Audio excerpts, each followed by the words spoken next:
tentang pasambahan sumandor tadi. Lah kami mak lah kami dangalay tasabut inamola taimbau digalay.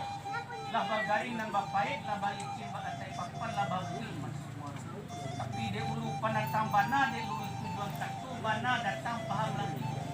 Menurut katu gurindam adat sarak bana molazim adat bana mokawin adat daerah.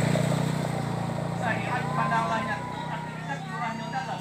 Bari pun adat jua gamu sehat rohani luar dalam. Pamuncak mati tarambau kabuki membawa lajang lukula pau kadun. Adat jo sarak di Minangkabau. Baau jo tabiang sanda basanda kadun. Gadang dek budi ceniangku tupak dek putu orang peliang. Sarak mangato adat memakai tujuannya kaundang du. Balapang duduk basamu sampai duduk semotorang. Duya habis kiamat ibu jalan lurus labuh basimpang. Rami balai banda buik rami anak pada mati. Adat kula lamu di pabuik hanya di kita manapet.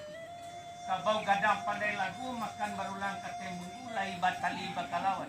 Tanduk kapah mato kapilo kaki narajang kampe. Adat di pulang kanan tahu atau di pulang kanan unyu hanya di kami ni mamak lah kami letakkan di pada tampe itu. Baanan yang kini tentang pasambahan suando tadi. Ateh kami namun ni mamak nanat 3 buah parui lah kami terima menurut adat. Lah sembah itu.